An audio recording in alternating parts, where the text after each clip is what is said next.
Boa noite a todos, sejam bem-vindos.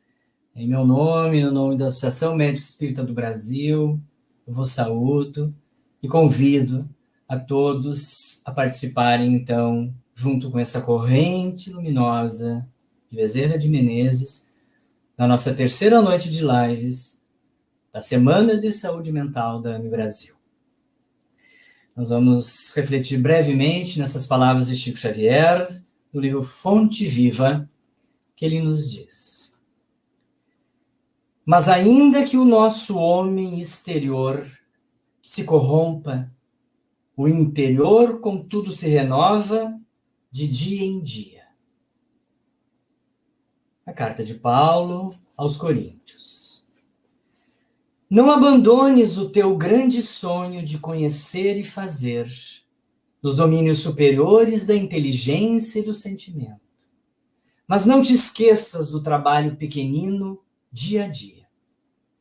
A vida é processo renovador em toda parte, e segundo a palavra sublime de Paulo, ainda que a carne se corrompa, a individualidade imperecível se reforma incessantemente. Para que não nos modifiquemos, todavia, em sentido oposto à expectativa do alto, é indispensável saibamos perseverar, com esforço de autoaperfeiçoamento, em vigilância constante, na atividade que nos ajude e do que nos enobreça. Que assim seja. Muito obrigada, Carlos, por essa linda prece vinda do livro Fonte Viva. Afinal de contas, é um grande bálsamo, né, para nossa alma, né, esses dizeres. Agradeço a todos vocês que estão aqui presentes nessa noite da Semana de Saúde Mental.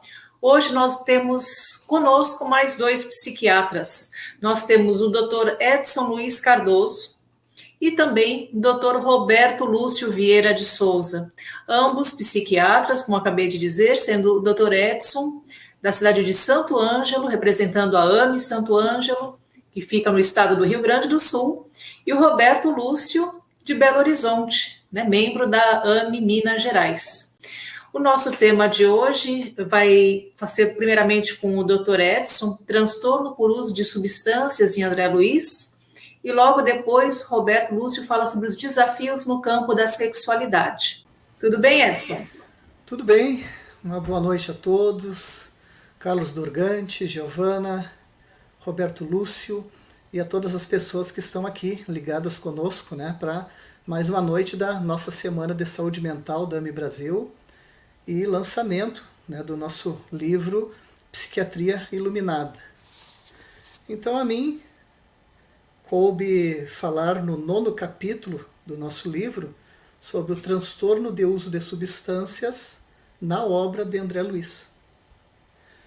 O objetivo que eu tracei é de apresentar como a obra de André Luiz aborda os transtornos relacionados à substância química.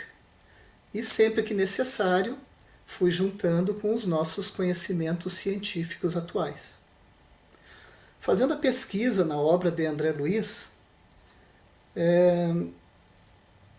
eu consegui organizar ela e analisar essa obra, proporcionando um olhar bem meticuloso a respeito de algumas coisas. Por exemplo, as observações, questionamentos, manifestações e as interações de André Luiz a respeito da dependência e da codependência.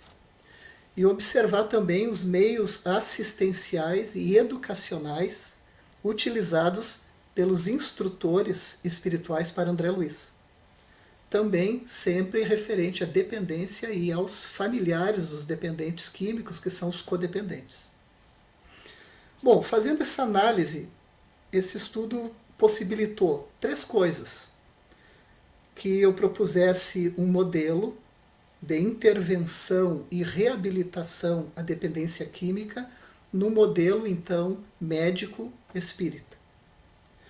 Segundo, evidenciar as semelhanças de abordagens terapêuticas dos benfeitores espirituais e as abordagens terapêuticas realizadas por um trabalho da nossa AME Brasil, que é o Grupo Apoio Fraterno, que é um grupo que funciona já há 19 anos dentro do movimento espírita, que faz parte do Departamento de Saúde Mental da AME Brasil.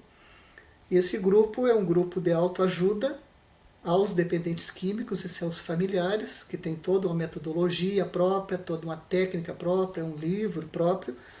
E estudando a obra de André Luiz, foi evidenciada muitas semelhanças de como os benfeitores espirituais abordam as questões com os dependentes químicos e principalmente com os codependentes e o que nós fazemos nos grupos de autoajuda Apoio Fraterno. E, em terceiro lugar, sugeri um novo estudo. Um estudo que está já na obra de André Luiz como algo bastante relevante, bastante importante e que eu achei que deveria ressaltar para que de repente fossem aprofundados alguns estudos que já existem. Bom, vamos falar então primeiro um pouquinho sobre a dependência química em si. Dependência química, em primeiro lugar, não é um sem-vergonhismo, não é um mau caratismo, não é algo que a pessoa sai quando quer, não deixa porque não tem vontade de deixar, não se trata disso. A dependência química, sim, é uma patologia. Tá? É uma patologia e, modernamente, nós temos que ninguém consegue tratar um dependente químico com um tratamento único, com uma ferramenta única. Nós temos que reunir ferramentas, isso é o que de mais moderno nós temos. Que ferramentas? A ferramenta do médico psiquiatra, do psicólogo, e o psicólogo pode agir nas questões da dependência química de várias formas, tratando individualmente o dependente químico, tratando os familiares individualmente também, ou reunindo todos e tratando numa terapia familiar. Além disso, o tratamento religioso, espiritual, tá, que está sendo cada vez mais comprovado pela ciência, que a espiritualidade auxilia o dependente químico a sair dos seus transtornos. Também como um meio preventivo, os estudos falam que isoladamente o que mais previne uma criança e um jovem de entrar na dependência química é uma família bem estruturada. E em segundo lugar já temos a espiritualidade, a religiosidade como o segundo meio que mais evita jovens e crianças a experimentarem substâncias químicas, tanto lícitas como álcool e cigarro, como as ilícitas também. E outras ferramentas também que nós podemos utilizar, dependendo da gravidade do quadro, são internações hospitalares. Então nós teríamos dois tipos de tratamento. Um tratamento dito ambulatorial, que é sem uma internação, e o tratamento com algum tipo de internação, que pode ser uma desintoxicação a nível hospitalar de 15, 20, 30 dias, até internações maiores em clínicas, ou até, as clínicas geralmente são internações de 30 a 60, no máximo 90 dias, mas temos também as comunidades terapêuticas, que são internações de 6 meses a 9 meses. Sendo que existem muitas contestações no nosso meio, né? É contestado, por exemplo, uma comunidade terapêutica ajuda, não ajuda? Se ela é bem estruturada, onde ela tem uma multi-equipe, com pessoas que vivenciaram o problema da drogadição, monitores, administradores, mas também pessoas ligadas à ciência, como psiquiatras e psicólogos, com certeza tem muito mais chance de funcionar e de dar certo, mas tem que ter toda uma organização para isso. Bom, então isso é o que nós temos inicialmente falando sobre dependência química, que não é a doença de uma pessoa, não é a patologia de uma pessoa, tem um dependente químico. A gente diz que existe uma família dependente e que a família tem que fazer parte desse processo. O dependente químico tem que entender a sua patologia, ele tem que dar os 2 primeiros passos, que é entender que tem uma doença, que tem um problema, que tem um transtorno e que quer sair dele. Mas a família também tem que ter essa compreensão, que às vezes o dependente químico ele está com seu livre-arbítrio comprometido, que é algo que se questiona muito dentro da doutrina espírita. Ah, mas a gente não tem que respeitar o livre-arbítrio do outro, e se ele não quer se tratar? Então está muito claro, lendo Kardec, que uma pessoa ela não está com seu livre-arbítrio quando ela está fora das suas faculdades mentais. Quando ela está adoecida, quando ela está intoxicada, então essa pessoa ela está com seu livre-arbítrio, no mínimo momentaneamente abalado, afetado, e ela não tem condições de ficar decidindo por ela mesma se ela tem que se tratar ou não. Então a família tem que agir. E para isso, dentro de um modelo médico espírita, eu coloco nesse capítulo 2 pontos importantes, que seria a intervenção na dependência e na codependência e a reabilitação. O que seria a intervenção? Seria ajudar o paciente a ver que ele tem um transtorno por uso de substâncias. Isso não é uma coisa fácil. As pessoas chegam num consultório médico, num consultório do psicólogo, nos grupos de autoajuda, apoio fraterno, com a ideia de que não, eu não tenho um problema. A pessoa sempre acha que não tem um problema. Não, eu bebo, mas eu bebo pouco. Eu bebo, mas não é um problema. Eu bebo, mas as pessoas exageram que eu estou bebendo. Não, elas estão fazendo uma tempestade, o que não existe. Não, eu bebo, mas eu sustento a minha família. Eu bebo, mas eu tenho um trabalho. Eu bebo, mas só depois de encerrar meu expediente. Então a pessoa sempre vai ter uma desculpa para dizer que ela não está com um problema. Além disso, a pessoa teria que reconhecer as consequências do não tratamento e fazer a pessoa refletir que ele é responsável por muitas das equívocos, dos prejuízos, das consequências que está tendo, tanto no seu corpo físico, quanto nas suas relações familiares, quanto nas faltas e perdas no trabalho, acidentes automobilísticos, acidentes de moto, coisas que o envolveram, ele tem que começar a aceitar e se dar conta. Então a gente faz uma intervenção que procura confrontar essa realidade com o paciente. Mas olha como é complicado. Como é que tu vai intervir e vai fazer a pessoa acreditar naquilo que ela não quer? Como é que tu vai ajudar uma pessoa a começar a ter uma abertura a ver que ela tem um problema? Então, é algo que a gente vai aprendendo com a medicina tradicional, as técnicas para isso, mas também a gente aprende muito na obra de André Luiz. Como é que os benfeitores espirituais conversam com a espiritualidade, com espíritos que desencarnaram por causa do alcoolismo, do tabagismo, do uso de drogas, e como é que eles abordam. E a gente aprende a forma acolhedora, a forma carinhosa, mas também uma forma muito realística de fazer a pessoa se dar conta que tem um problema. Então, no meu dia a dia como psiquiatra, especialista em dependência química, mas também como espírita, como esse modelo, como essa abordagem, o que eu tenho aprendido com a ciência e com André Luiz? Que a gente não precisa bater de frente com a pessoa. A gente não precisa obrigar uma pessoa a entender aquilo que ela não está preparada para entender. Mas a gente vai acolhendo e a gente vai fazendo questionamentos, a gente vai fazendo a pessoa se dar conta de algumas coisas que ela não tem como negar. Por exemplo,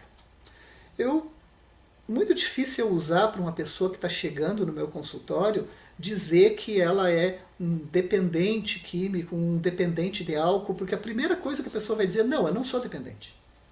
Então eu nem uso isso. E sim, transtorno. Só, olha, eu não estou aqui para dizer se o senhor, se a senhora é dependente.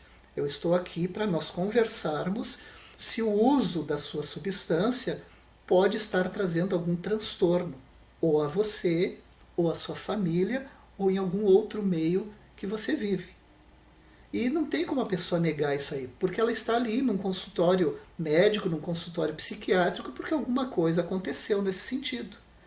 Então, quando a pessoa tenta dizer, não, eu não tenho transtorno nenhum, mas parece que a sua família entende que existe um transtorno. Tanto é que lhe trouxeram até essa consulta. Será que eles não estão tristes? Eles não estão angustiados com a forma que você vem bebendo? E muitas vezes a família entra em contato previamente no meu consultório e tenta já me dizer o que está acontecendo com o paciente. E eu digo assim, olha, não tem muita eficácia você ficar falando comigo antes do paciente. Primeiro, a menos que você me autorize a falar tudo que você está me falando com ele. Ah, mas eu tenho medo. Eu tenho medo que ele fique bravo, eu tenho medo que ele brigue, eu tenho medo que depois seja pior. Não, você não pode ter medo. Nós temos que ir confrontando uma realidade, mas fique tranquila, a gente vai falar de uma forma acolhedora. Eu sei como falar isso, mas nós temos até de preferência que estarmos todos juntos. Porque aí não vai ter como ele negar. E a gente vai amparar e encaminhar condutas de atendimento. Então, coisas que eu trazia de uma forma intuitiva de trabalhar, lendo na obra de André Luiz, é a mesma abordagem que a espiritualidade faz.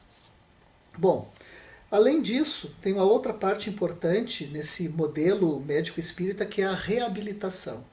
O que é a reabilitação? Reabilitação, ela tem algumas etapas. A primeira etapa seria motivar o dependente químico, o usuário de substâncias, a atingir a abstinência. O que é abstinência? É zerar o uso de substâncias químicas. Ah, mas eu ouvi falar na redução de danos. Né? A pessoa usava crack, aí reduziu para cocaína, já está valendo. Né? Ou usava crack e cocaína, diminuiu, entre aspas, né? Diminuiu, que eu não sei se isso é diminuir, para o uso de maconha. Sabe que ele usava maconha e agora só está bebendo. Bebe um garrafão de vinho por dia, mas só está bebendo. Né? Ou está fumando. Por que a gente aprende com André Luiz que a redução de danos não adianta?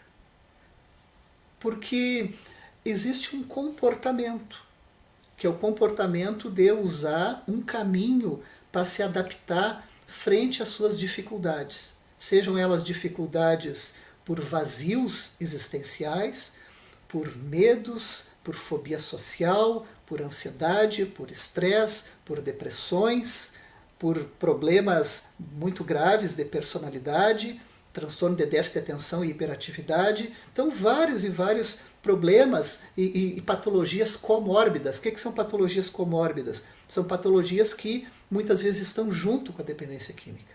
Porque 50% dos dependentes químicos têm apenas a dependência química. Eu disse apenas, a gente sabe que é muito complicado, muito difícil. Mas tem pessoas que, além da dependência química, têm uma outra patologia mental associada. E que essa tem que ser tratada também. Então, dentro disso, a pessoa vai se adaptando com a droga para lidar com essas questões difíceis que existem dentro de si. Uma ausência de pai, né? Às vezes o pai separou-se, né? Muitos dos casos de dependentes químicos são de pais ausentes. São de famílias separadas que o pai desapareceu. Ou pais que estão dentro dos lares, mas são ausentes mesmo estando fisicamente ali. São pais apagados, são pais que não dialogam, são pais que não têm uma presença na vida do filho, conversando, aconselhando, ou às vezes pais muito rígidos, pais pouco afetivos, mães muito depressivas, mães que também não conseguem lidar e não conseguem dar um fim a grandes problemas que vêm dentro dos lares, como o alcoolismo paterno, o uso de drogas de um pai, que vai servir tudo de modelo para um filho. Então, dentro dessa busca de abstinência, se tu só troca uma droga pela outra, tu continua com o mesmo comportamento, de tamponar aquilo que tu sofre com alguma substância. E espiritualmente a gente aprende mais ainda com André Luiz. A gente aprende que enquanto tu está com algum tipo de substância, tu está ainda mantendo um canal de influenciação espiritual com os obsessores. Por isso que nos livros, né, a gente não entende muito bem, mas por que o álcool é uma porta para recair em outra substância? E o tabaco também é uma forma de se recair no uso de uma outra substância. Primeiro pelo comportamento, pelo mesmo, geralmente o mesmo tipo de ambiente, que tu tem uma droga, tu tem outra, mas espiritualmente porque enquanto tu está usando uma substância, tu abre um canal de influenciação para o obsessor estar ligado à pessoa. Então ele está bebendo, o obsessor está ligado com ele. Está fumando, o obsessor está ligado com ele. E começa a tentar induzir fissuras, começa a induzir brigas dentro de um lar, começa a induzir uma série de coisas que fica muito complicado, muito difícil a pessoa se manter em pé enquanto ela tem o uso de alguma substância. Bom, além disso, ajudar nessa reabilitação o paciente a adquirir ou readaptar-se a uma vida sem álcool. Talvez seja a coisa mais difícil nessa batalha contra a dependência e a codependência química. Que as pessoas dizem assim, poxa, mas como assim dizer que eu tenho que evitar determinados lugares? Evitar o quê? Pessoas, lugares e situações.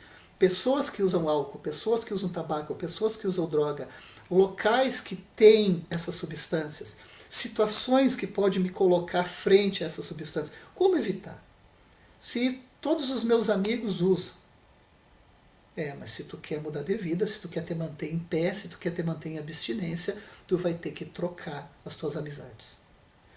Tem que entender que se o amigo quiser, ele pode vir até você trilhando o mesmo caminho que você está mudando na tua vida.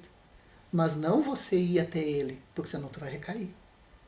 Então tu vai ter que aprender novas estratégias para te readaptar. Mas eu vou numa balada lá, 90% ou mais das pessoas bebem. Pois é, por isso que tu não pode ir lá. Mas como que eu vou viver? Como que vai ser a minha vida social? Então tudo isso é muito complicado. Mas a gente vai apresentando, né, as formas de uma pessoa entender. Que não existe tu servir a dois senhores. Tu não consegue servir a Mamon e a Deus ao mesmo tempo. Então são linhas paralelas. O que a gente estuda lá na matemática, né? Que duas linhas, quando são exatamente paralelas, elas não se encontram. Tu pode traçá-las ao infinito. Mas agora, se tu está num caminho que é de abstinência, um caminho onde tu está buscando te espiritualizar, mudar relações, tu vai ficar em pé com certeza. Mas agora tu começou a visitar antigos amigos, antigos locais, começou a experimentar uma droga lícita, tu entortou essa linha, elas não são mais paralelas. Em algum ponto no infinito elas vão se encontrar. Quer dizer o quê? Que vai recair. Bom, mesmo porque a pessoa recai antes em atitudes, né? O recair no vício químico é só uma consequência da recaída, primeiramente no vício moral. Bom, depois disso, o que eu fui vendo nessa obra de André Luiz e colocando no capítulo? As semelhanças de abordagens dos benfeitores espirituais com as semelhanças de abordagem dos voluntários do grupo Apoio Fraterno, tá? Onde procuram ajudar os dependentes, os codependentes, e é muito semelhante, coisas que às vezes pessoas da própria doutrina espírita ou leigo não conseguem entender muito bem como é que funciona o trabalho do grupo Apoio Fraterno. Mas parece que às vezes falta um pouco de caridade. Por quê? Porque no Apoio Fraterno tu tem, por exemplo, regras e limites muito claros.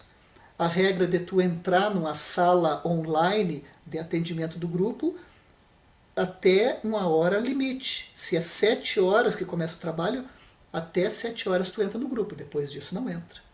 Mas coitado, ele queria ajuda, se atrasou um pouco, está pedindo para entrar, não entra. Nem quando eram os atendimentos presenciais, a pessoa não adentra mais a sala, porque é um limite. Não sai também antes de terminar a reunião, caso uma urgência, a pessoa não está bem de saúde, uma coisa vai sair. Mas caso contrário, ela tem que cumprir a 1h30 de atendimento dentro do grupo.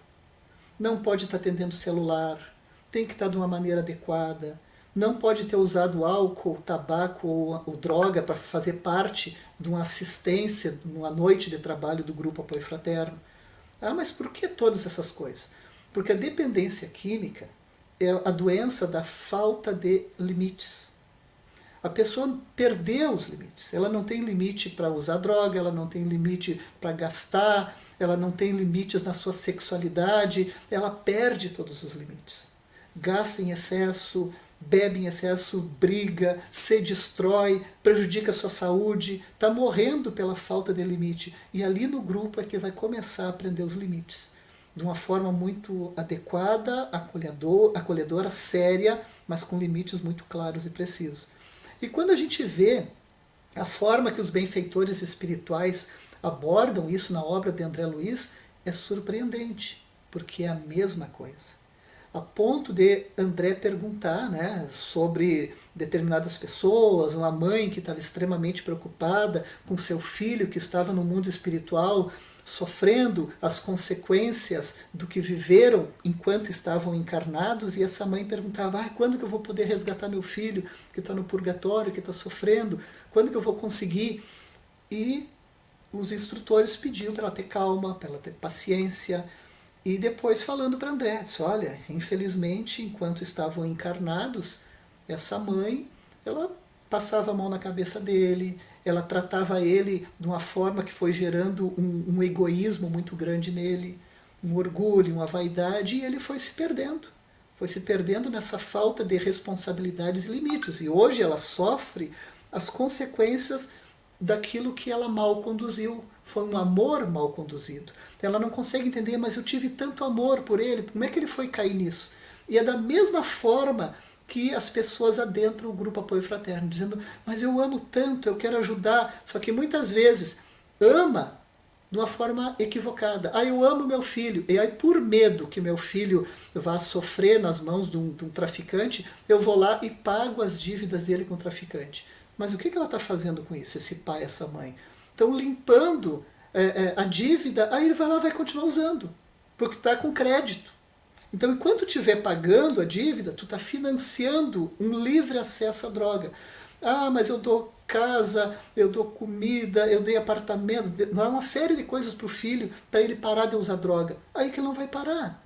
Ele está ganhando, ele está usando e tu está dando. Então, tu tem que fazer o contrário, tu tem que ir diminuindo, tirando, fazendo com que ele sinta que ele está perdendo por estar usando a droga e não ganhando. Enquanto tu estiver financiando, dando, proporcionando, a doença vai continuar na família. Mas eu não sei fazer isso, eu não sei dizer não, eu não sei dar um limite. Sim, por isso que ele se criou sem limite. E aí dentro do grupo, através de espelhamentos e depoimentos, as pessoas vão identificando em outras falas, em outras posturas, o que realmente ajuda um filho e o que prejudica um filho na sua caminhada para sair da substância química. E não só um filho, né? Porque às vezes até o contrário. Às vezes nós temos filhos que querem ajudar um pai, filhos que querem ajudar uma mãe, o cônjuge que quer ajudar o outro.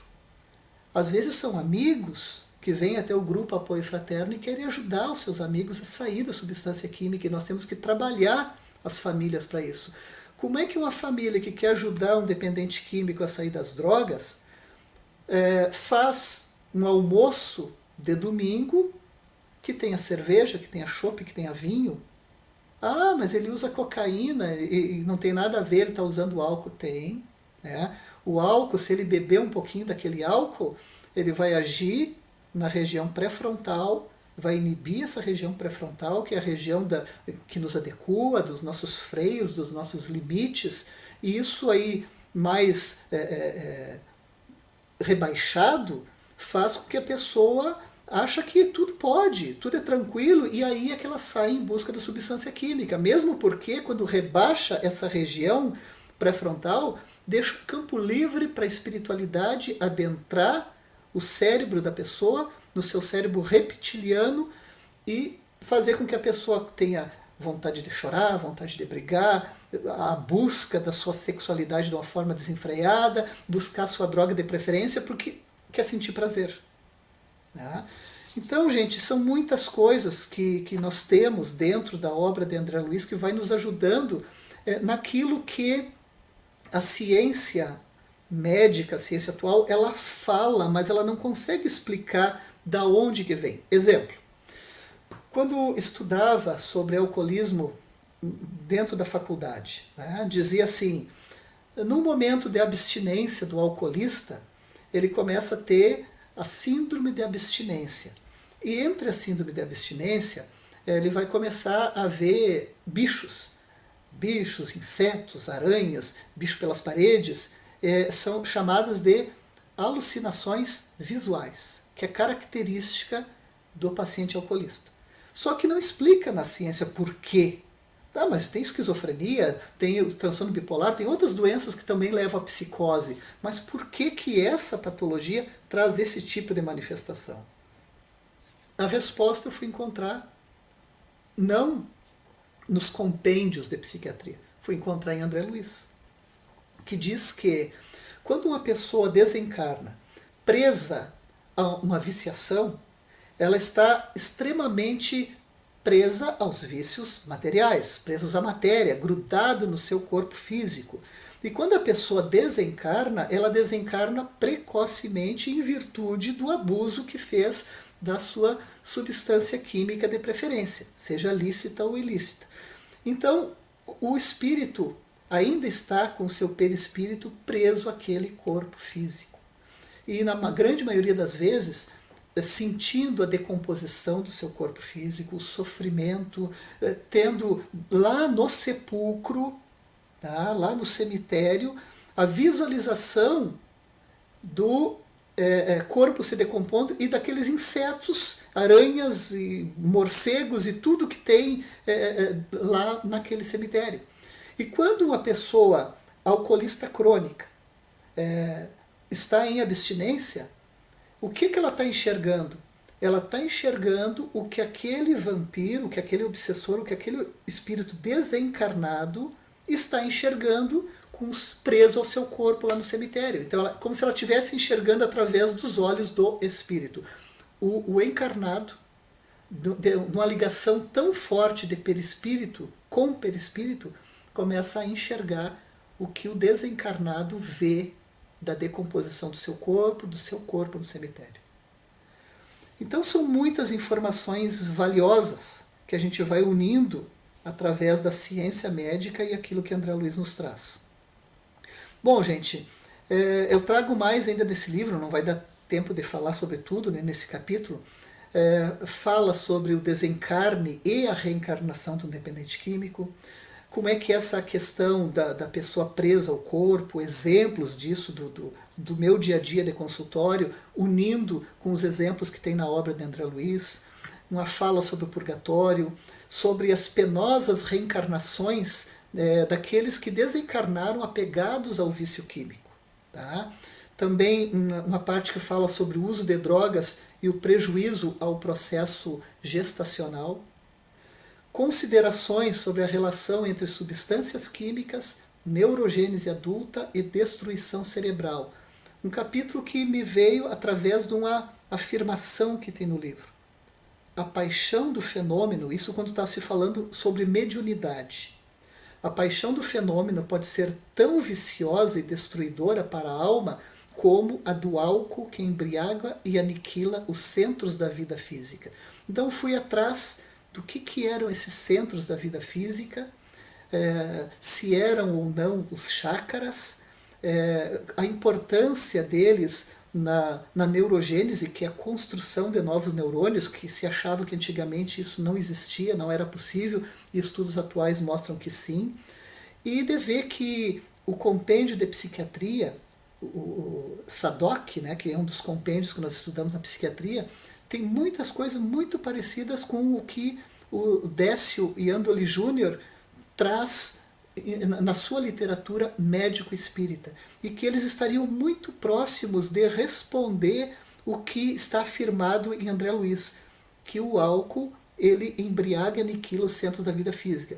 Nós temos assim, que após a administração de opiáceos nessas pesquisas de SADOC, gerando assim um modelo, né, para estudar o álcool, existem efeitos extremamente nocivos sobre os neurônios e que levam a destruições e que prejudica a reabilitação e a neurogênese. Será que é a mesma coisa que nós temos ali em André? Provavelmente sim. Só que é importante entendermos, gente, que isso foi escrito na década de 40. E agora nós estamos chegando a algumas conclusões sobre isso. Então, essa é a grande importância de André Luiz. Para mim, como médico, particularmente, André Luiz foi o que me ajudou a ter uma certeza que a doutrina espírita é verdadeira. Eu fui conhecendo a doutrina espírita, né, através de Kardec. O primeiro livro que eu li na minha vida foi o Livro dos Espíritos. E eu tinha uma familiar minha, embora eu fosse de um berço católico, que ela dizia assim, existe vida fora da Terra. Existe bem próximo à Terra um local onde os espíritos habitam e que tem escolas, tem hospitais, tem trabalhos, as mesmas coisas que tem aqui na Terra. E nos hospitais, os médicos, a gente tem um entendimento que um dia todos os médicos serão médiums. E eu fiquei com isso guardado na minha cabeça, mesmo não sendo espírita. E um dia eu pensei assim, poxa, eu quero oferecer o melhor para o meu paciente. E se é verdade que um dia todos os médicos serão médiums, eu acho que eu deveria conhecer o que é essa doutrina espírita. Conhecer a doutrina e mesmo assim tinha uma dificuldade, às vezes, de acreditar. Será que isso é verdadeiro? Ou será que Kardec é apenas um gênio, uma pessoa que criou uma teoria e que ela nos convence através de uma teoria bem elaborada? Será que Kardec não é aquilo que Freud fala? Que a religião veio para acalmar as pessoas que não sabem lidar com a finitude, com as questões da morte. A religião é o ópio do povo. Mas quando eu conheci André Luiz, através da psicografia do Chico, e eu comecei a ler e vi que tinham descrições sobre o fígado, sobre patologias, que eu que tinha estudado a medicina não conseguia ter todo aquele conhecimento. Mas como assim? O Chico não é um médico, o Chico é uma pessoa simples. O Chico, nem eu estudando tudo que eu estudei, eu consigo falar tão bem como o fígado, como está na obra de André Luiz. Eu só tive que finalmente acreditar. Sim, isso é uma psicografia, alguém passou para o Chico não tinha como escrever isso, e finalmente eu consegui, além de um conhecimento teórico, ter uma crença total, uma certeza de que a doutrina espírita é verdadeira. Eu agradeço isso a Chico Xavier e André Luiz.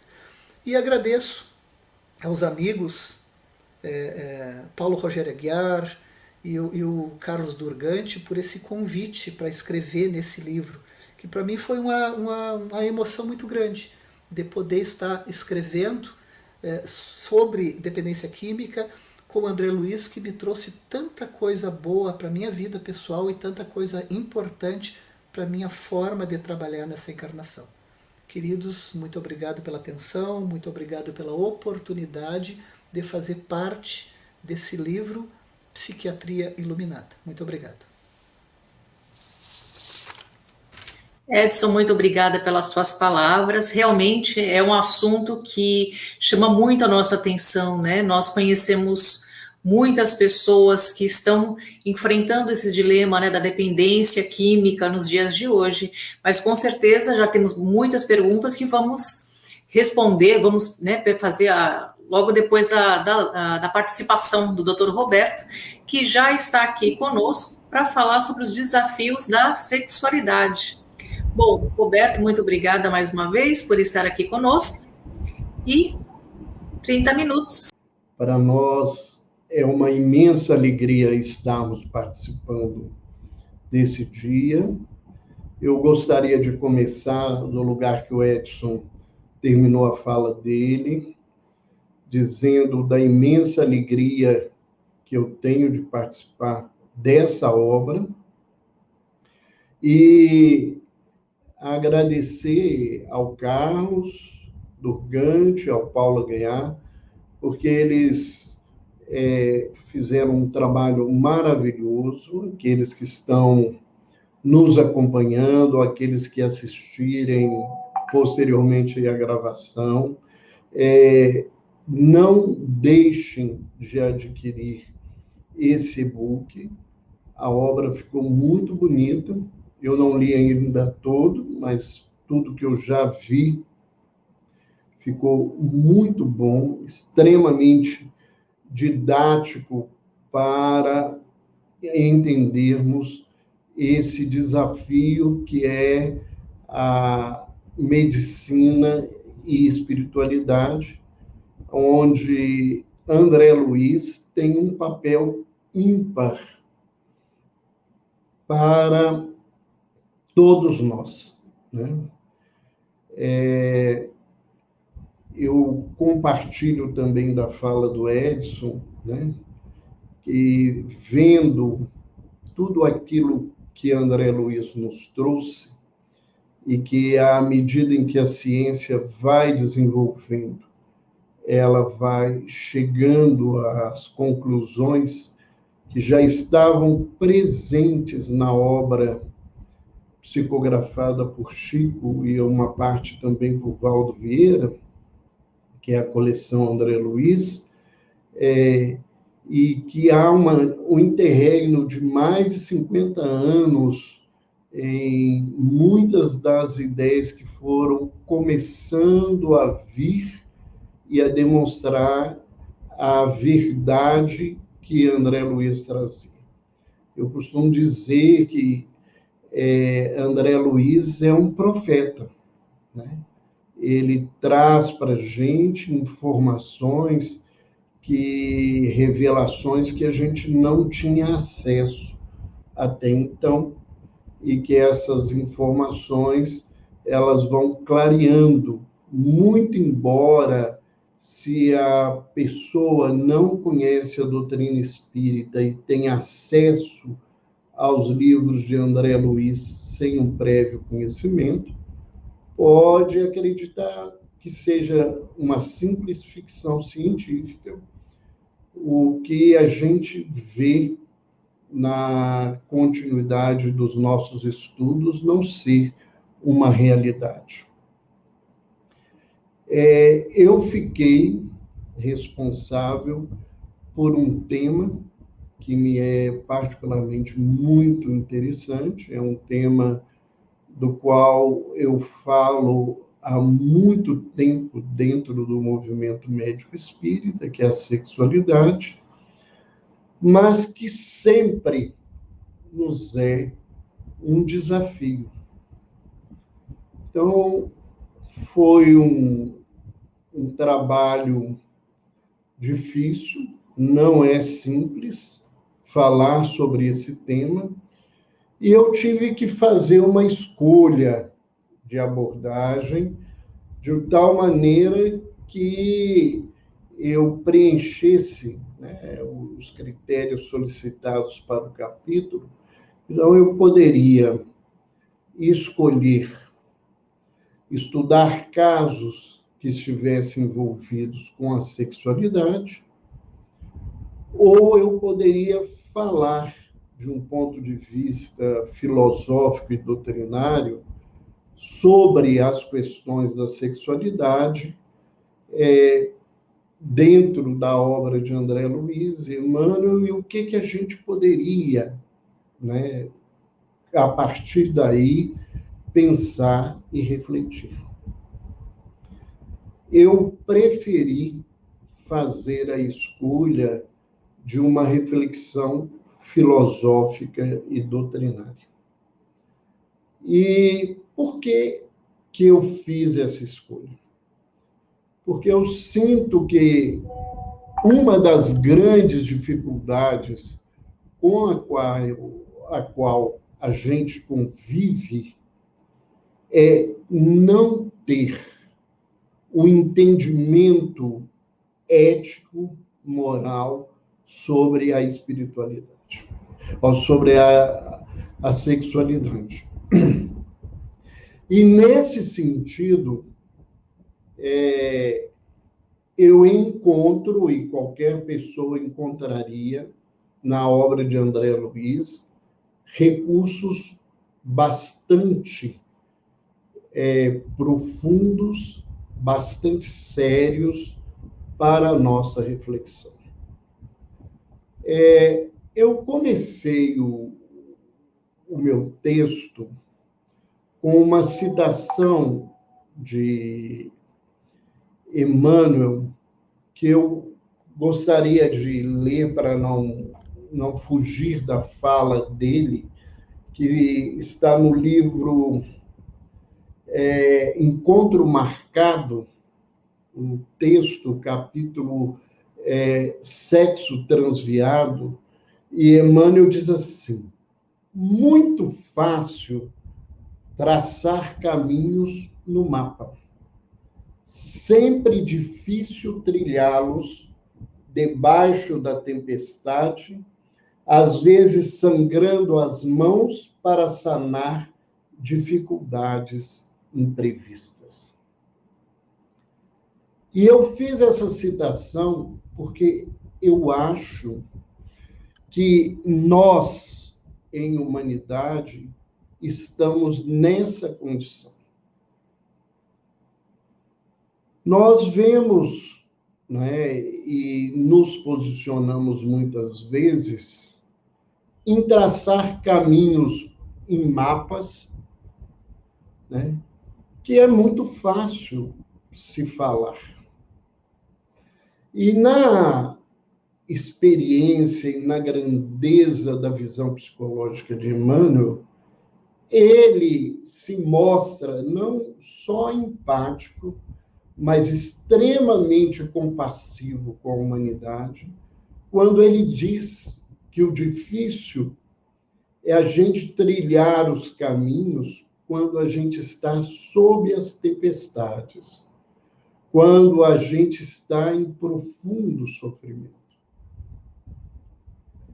E ao falar de sexualidade, nós estamos falando de uma humanidade que ainda não tem dentro de si uma competência moral para determinar as coisas.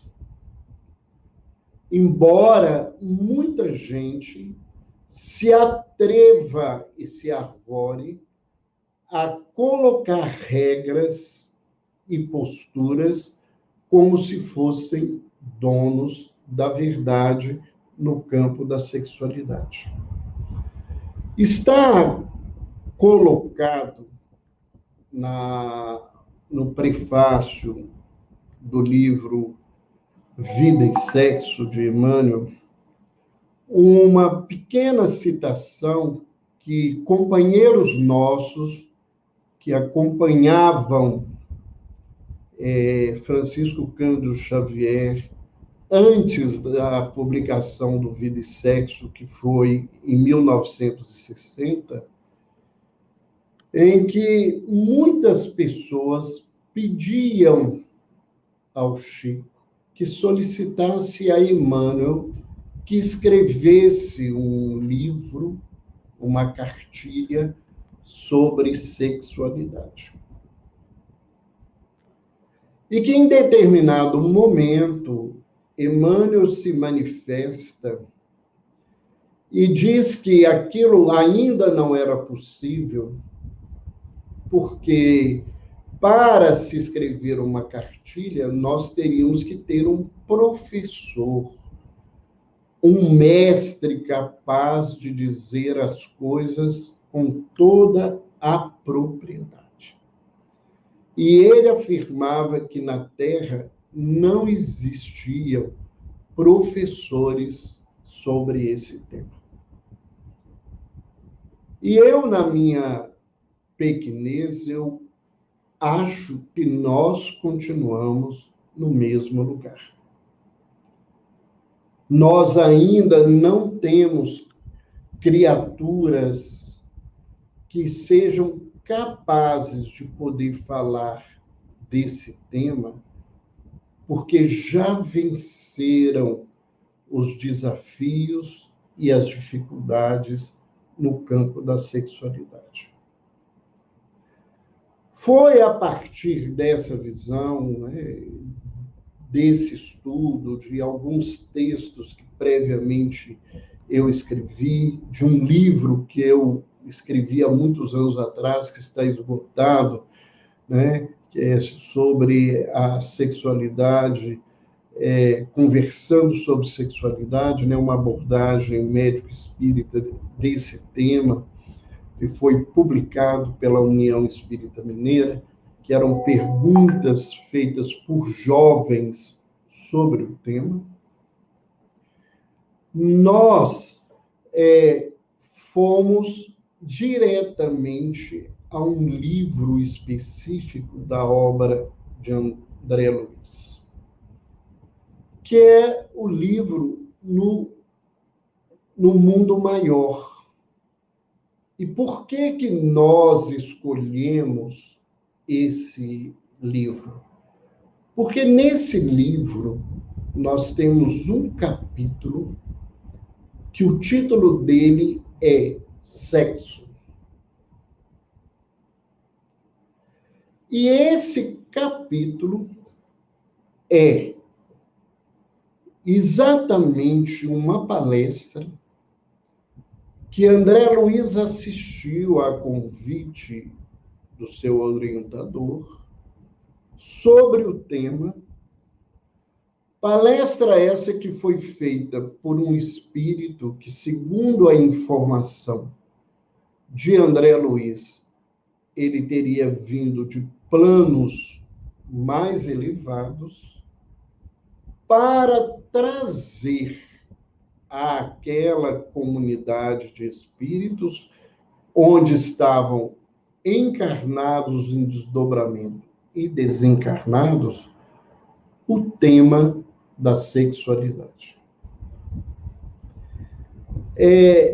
Eu fico bastante frustrado porque a gente não sabe o nome dessa entidade.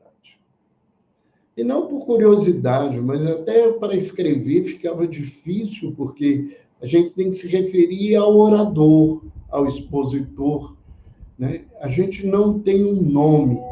E talvez porque o importante, como Kardec nos diz, não são os nomes com os quais os espíritos se apresentam, mas o conteúdo e a obra do que eles fazem.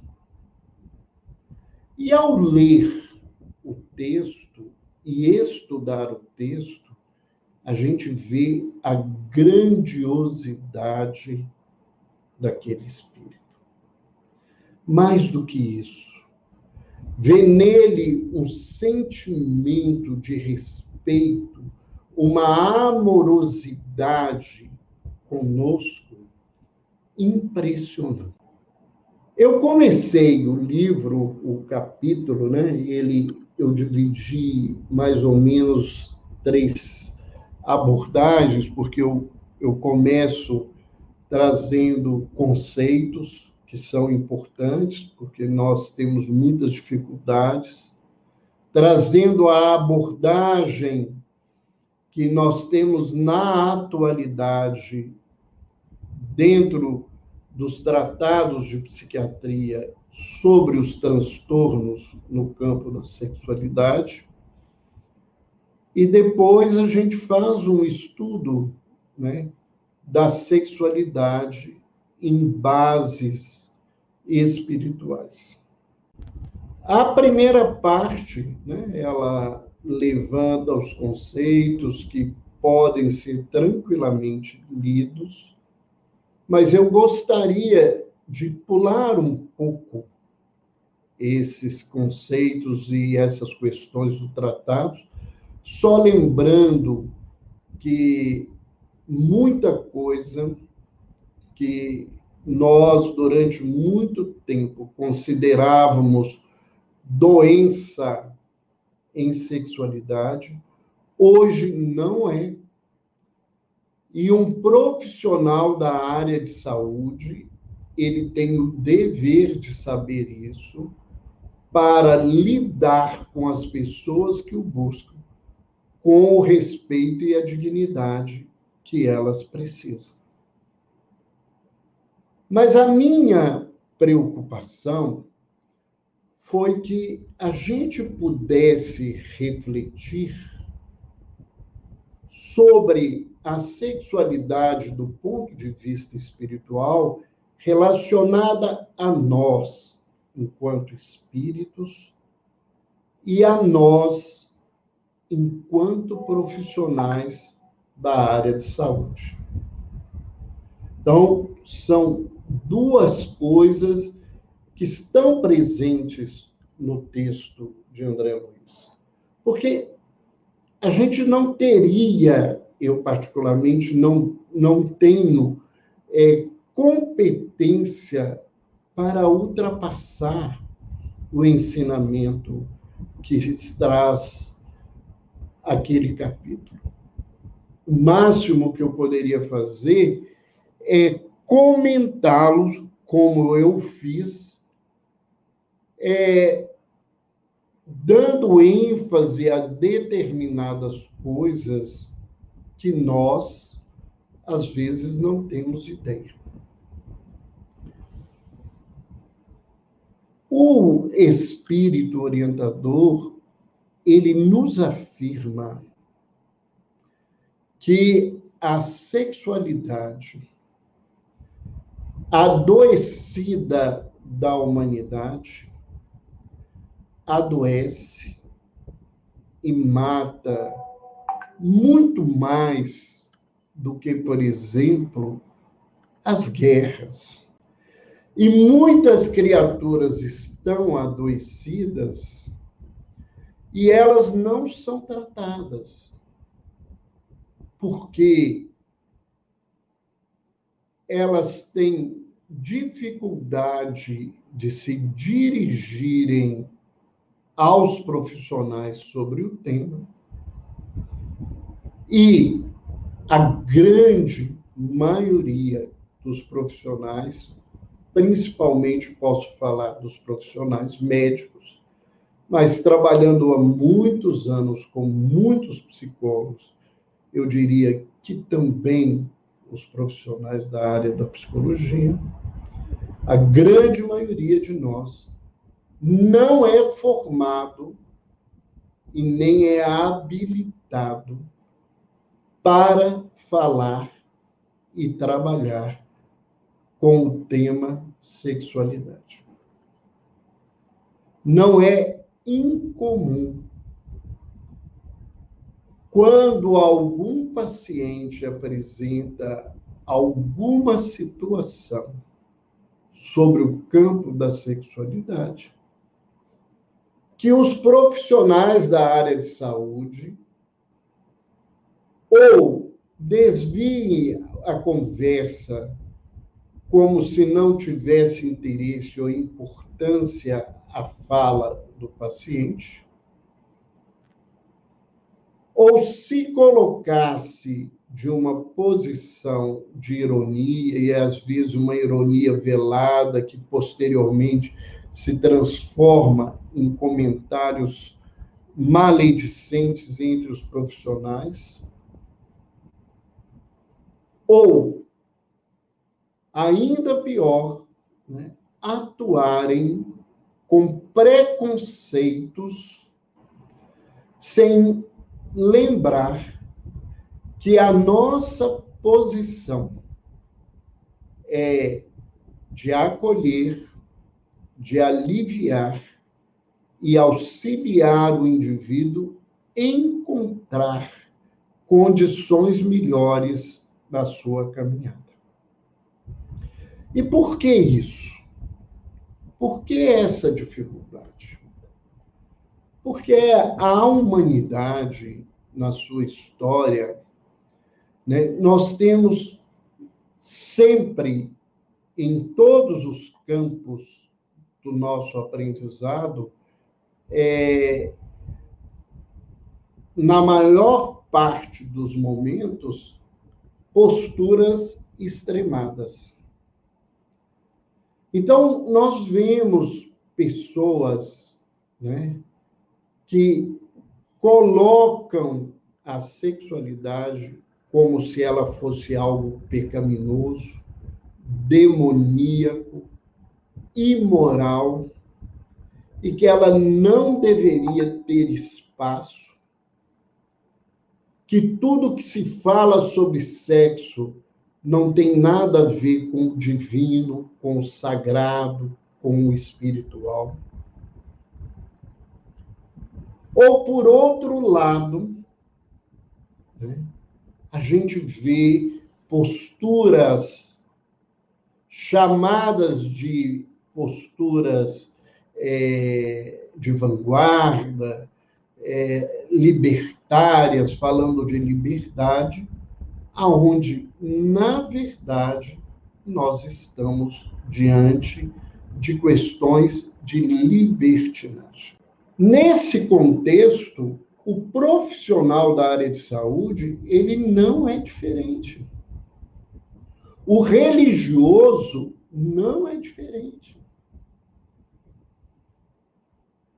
O professor, o educador, o filósofo, não é diferente. Nós temos, se não um telhado inteiro de vidro, nós temos várias telhas de vidro no nosso telhado, né? E corremos o risco, de conformidade que falarmos ou nos dirigirmos ao campo da sexualidade, recebermos pedradas e a nossa telha, ou as nossas telhas, ou o nosso telhado se quebrar. Porque são posturas, né, na grande maioria, de muita hipocrisia. Então, não é incomum a gente ver religiosos em todos os credos, aonde se ensina o amor, ensina o valor da vida, ensina-se que a vida, né, é um dom sagrado e que essas pessoas praticam, estimulam ou financiam na vida, né, essas situações de aborto. Ou seja, nós fazemos um discurso maravilhoso, mas nós não temos autoridade moral. Pior do que isso, a gente vê, e eu estou dizendo com muito respeito, porque a gente não recebe essa formação nem direito dentro de casa, né? A minha geração, as gerações anteriores que estão aqui, grande parte das gerações que estão nos escutando, nós não recebemos formações no lar sobre sexualidade de maneira sadia. Ao contrário, nós somos criados com desrespeito ao gênero, desrespeito à vivência, à situação, à dor e à luta das pessoas no campo da sexualidade. Convivemos com avós, com pais, com parentes, amigos, jogando pedra nas posturas de pessoas com as quais elas conviviam. A escola não nos ensina praticamente nada sobre sexualidade. Nada, nada. E quando se fala em educação sexual, o pessoal muitas vezes lê e entende aprendizado de posturas sexuais durante o ato sexual que sejam prazerosas, que deem prazer ao indivíduo ou ao seu parceiro ou sua parceira. Né?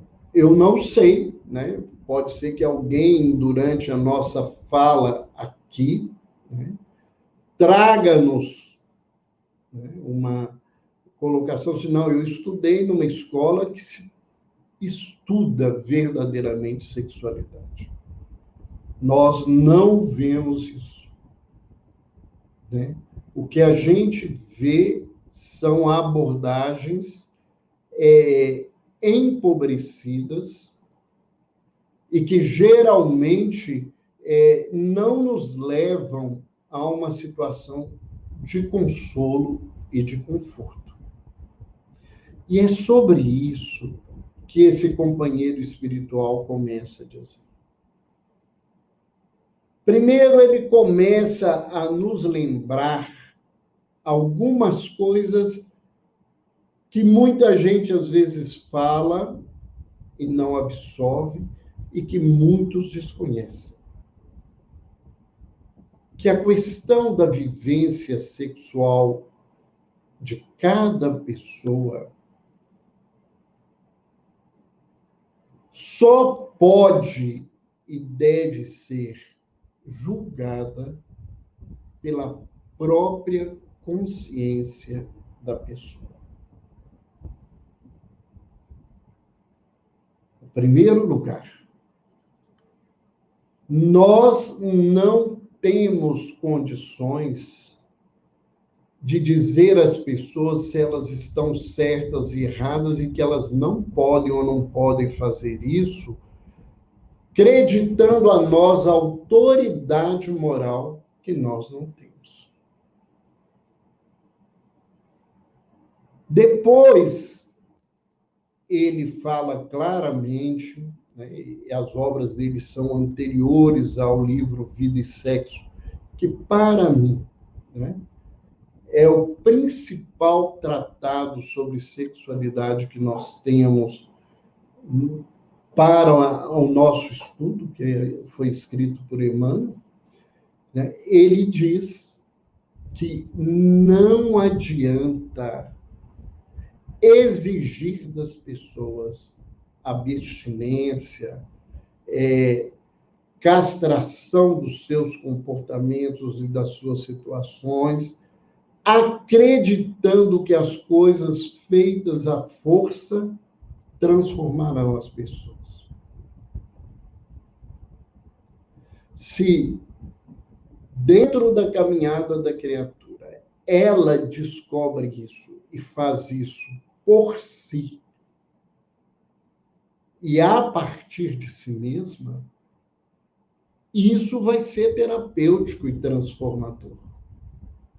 Mas a posição que nós colocamos normalmente, né, de querer que as pessoas reprimam, né, aquilo que muitas vezes, escondidamente, nós não nos reprimimos, ou que as pessoas deem saltos evolutivos no processo da sua sexualidade, isso não é pedagógico e isso não é terapêutico.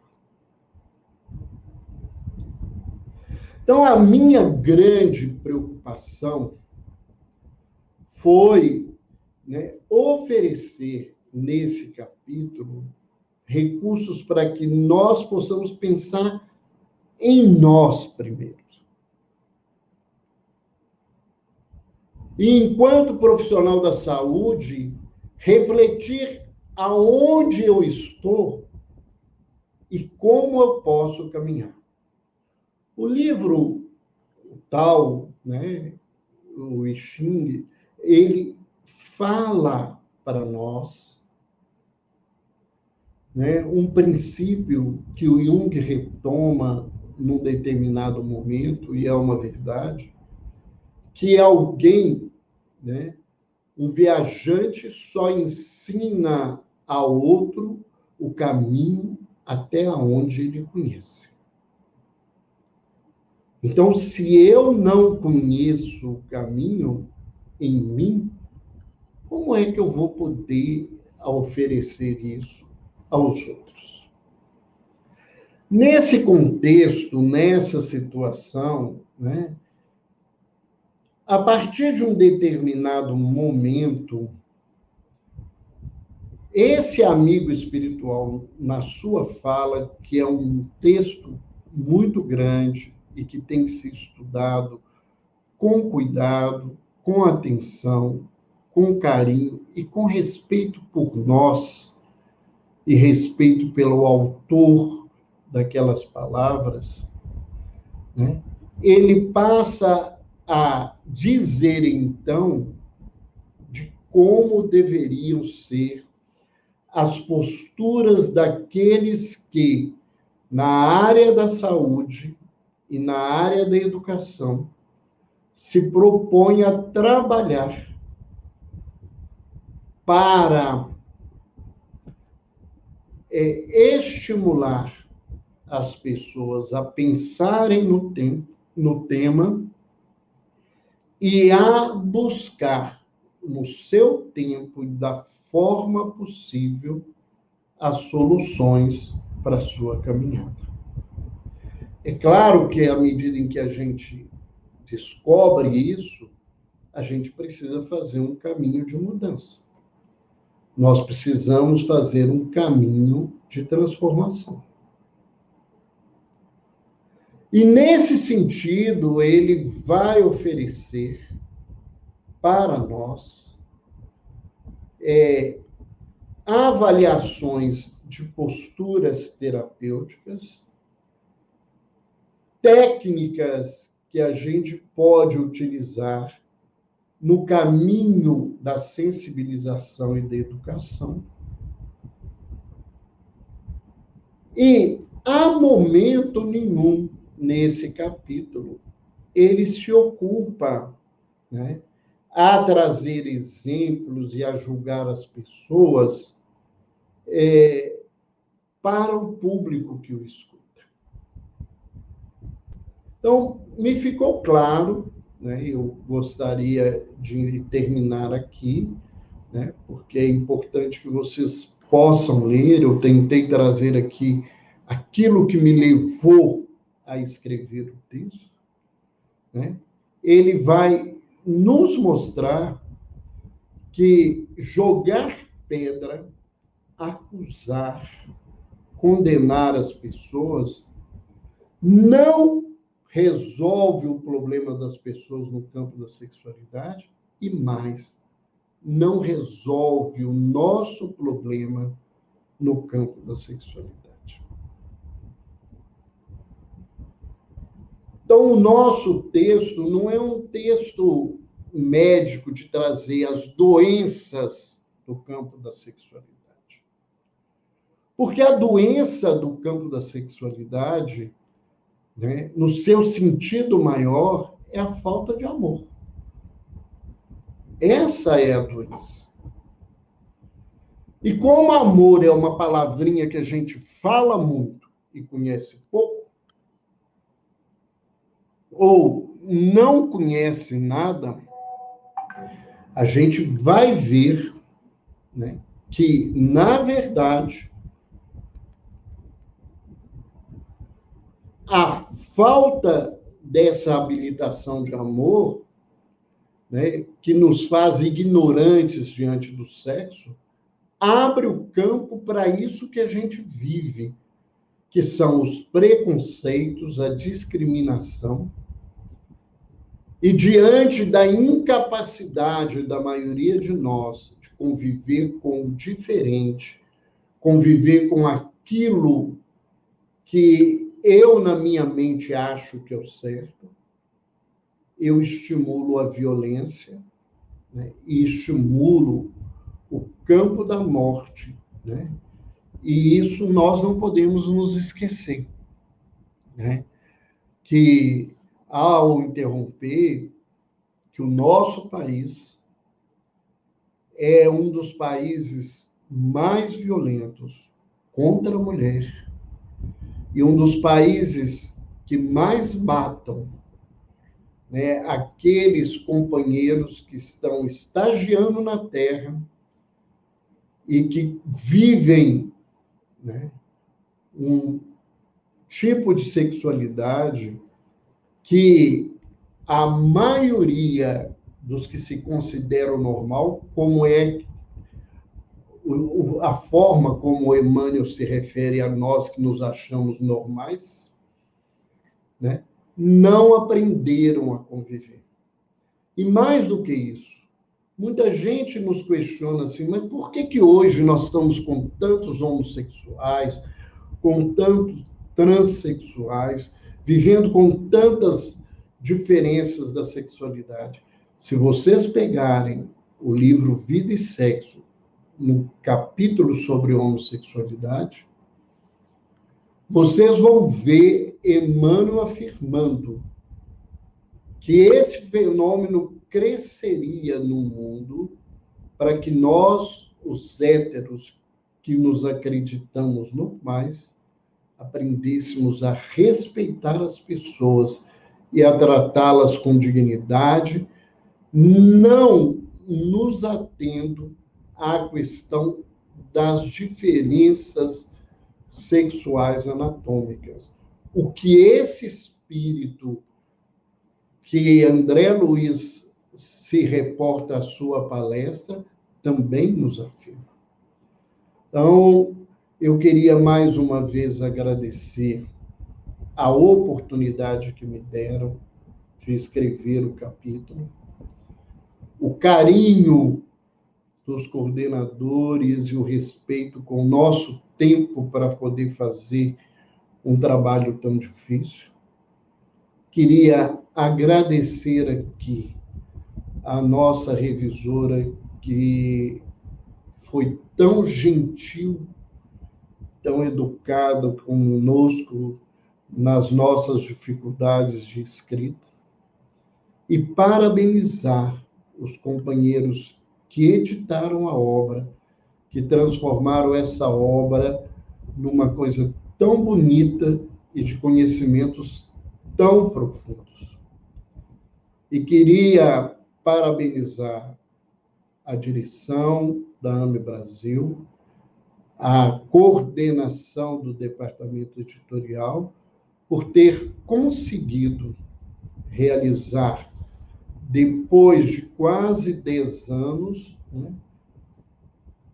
um pedido da doutora Marlene a todos nós, que a gente não poderia deixar de escrever um capítulo sobre saúde mental baseado na obra de André Luiz. Então, muito obrigado àqueles que nos escutaram. Nós estamos aqui à disposição para alguma pergunta. Vamos passar a palavra para os coordenadores e, desde já, desejamos todos muita paz. Nós agradecemos também, Roberto, pelas suas palavras, né, bem elucidativas e que nos faz ficar cada vez com mais vontade, né, de adquirir aí o livro Psiquiatria Iluminada. Boa noite, Edson. Já trabalhei com colegas que se referem ao paciente dependente químico como vagabundos. Falam que vão atender quem está doente de verdade primeiro. Como sensibilizar esses colegas? Olá, Franciele, nossa colega aí de AME também, de Departamento de Saúde Mental da AME Brasil. Obrigado pela pergunta. Sempre sensibilizar o outro é uma coisa muito difícil, muito complicada, porque a gente não tem ação sobre o outro. Quanto muito a gente tem ação sobre a gente mesmo, né? Então que as mudanças elas comecem primeiro em nós mesmos, através de nós falarmos abertamente daquilo que entendemos, daquilo que defendemos, do amor acima de tudo, às pessoas, a forma de tratar, né? Mas é bem complicado a gente sensibilizar colegas. Eu acho que o principal é o que nós estamos fazendo aqui, através de literaturas, através de debates abertos, conversando, dialogando. Eu espero, né, torço, né, assim como Jesus nos ensinou, né, perdoai o Senhor porque eles não sabem o que fazem, né? Então a gente fica pensando o que seria preciso para uma pessoa enxergar um dependente químico de uma forma diferente. Será que ele precisa vivenciar isso na pele? Será que ele precisa vivenciar isso com um filho, na sua família? Como o Dr. Roberto Lúcio estava dizendo, nós temos o nosso telhadinho ali bem frágil, né? A gente não está aqui para tirar pedra no telhado de ninguém, chamando de vagabundo, isso e aquilo. Quando vê, pode cair uma pedra em cima do nosso telhado. Então, É uma questão da gente cada vez mais ir abrindo os diálogos. Tá? É muito mais pelo nosso comportamento profissional, a nossa forma como nós estamos falando agora. A obra de André Luiz traz muito, a forma muito acolhedora, muito carinhosa de tu ver um dependente químico com todo um histórico. O histórico não apenas dessa encarnação, mas o histórico de encarnações anteriores. Eu que trabalho nessa área, né, e tenho as minhas rinites de ano inteiro que me incomodam, o que será que eu fiz com esse narizinho em encarnações anteriores que estou aqui tendo que resgatar, trabalhar para ajudar? Né? Tenho uma fragilidadezinha no meu fígado também, que é síndrome de Gilbert, que diz que é genético, que não tem muitas explicações, né? Tá, e da onde que vem isso aí? O que esse meu fígadozinho andou fazendo em encarnação anterior, que tem algumas coisas aí que acabam aparecendo quando faz um jejum prolongado ou um plantão noturno e fica com os olhinhos com icterícia? Da onde que vem isso? Né? Então a gente tem que se dar conta dessas coisas, tá bom? Hoje o Ministério da Cidadania tem por instrução aos CRAS a redução de danos para abordagem dos dependentes e usuários de drogas. Qual o panorama na medicina? Olha, essa é uma questão extremamente importante, né? Porque a redução de danos ela é trabalhada, às vezes, com desconhecimento das próprias pessoas que tentam colocar ela em prática. Tá? Porque falar de redução de danos e achando o máximo simplesmente tu diminuir uma droga ou trocar uma droga por outra, achando que é uma droga menos prejudicial, menos nociva, isso é um completo engano, por vários motivos. Primeiro, se existem vários tipos de drogas, é que existem vários tipos de dores psíquicas. Se a gente dividir em 3 grandes grupos os tipos de drogas que temos, nós temos drogas do tipo excitatórias do sistema nervoso central, por exemplo, cocaína, crack, êxtase.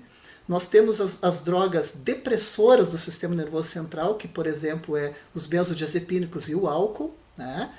E as perturbadoras do sistema nervoso central, que é, por exemplo, a maconha. Cada pessoa, cada usuário vai buscar um tipo de droga pelo tipo de problema que tem e a dor que tem. Uma pessoa que se sente frágil, fraca, com medo, deprimida, ela vai buscar um tipo excitatório. Uma pessoa que tem fobia social, que tem estresse, que tem medos, que tem ansiedade, ela vai buscar algo que lhe acalme. Então vai buscar benzodiazepínico, álcool, por exemplo. Uma pessoa que vivia numa vida com o pai bebendo, batendo na mãe, brigando, tinha aquele medo dentro do lar, ela vai querer fugir daquele lar por uma droga que lhe leve para uma viagem, uma droga perturbadora tipo a maconha.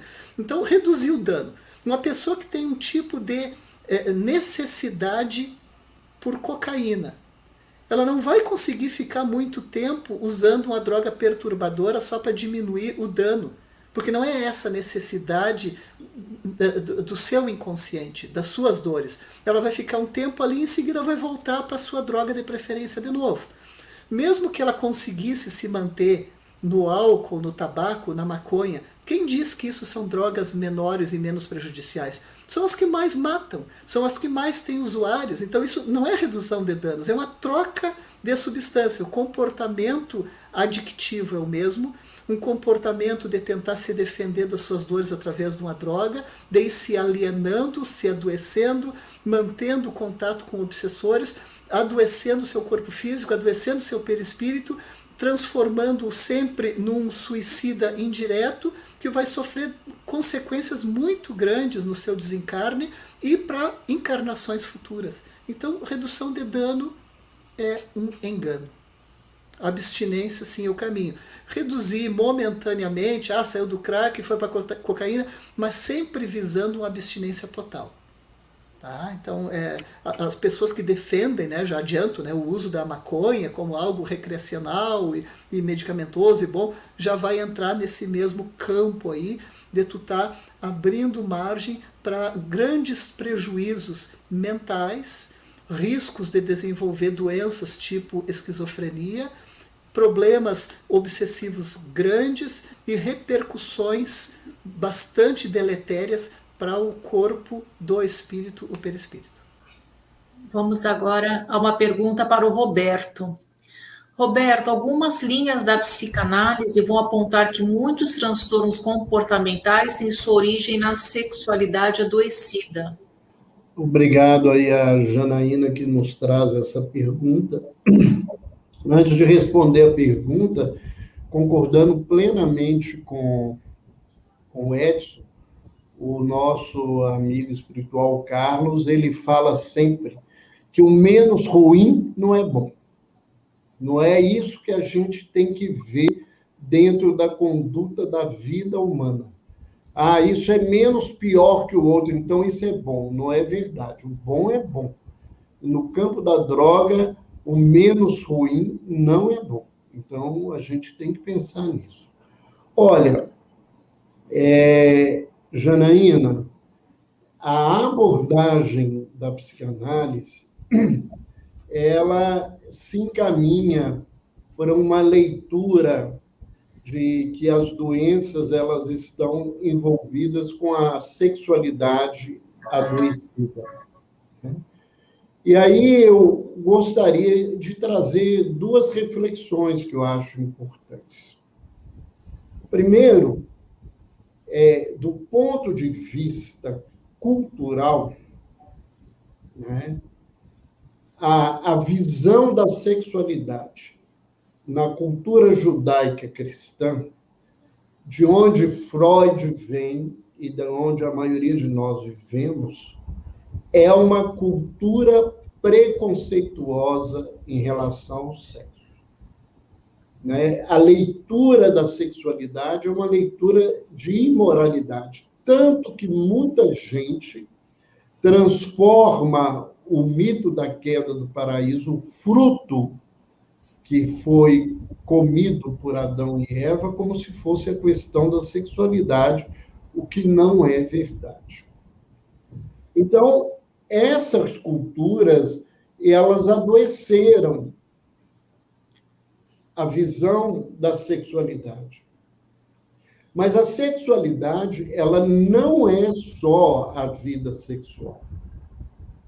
Então, o Espírito Carneiro de Campos, numa orientação, numa das reuniões da Associação Médico Espírita de Minas Gerais, trouxe-nos uma fala que a gente utiliza muito nos nossos estudos sobre sexualidade, né? Que você tem a sexualidade, que é a sensualidade, que é a relação das pessoas, mas você tem a sexualidade que sai do campo da questão da parceria sexual, que é a afetividade, em que ele diz que a manifestação mais nobre nesse campo é a amizade, onde parceiros trocam as energias da sexualidade de uma outra forma que não é a sexual, né?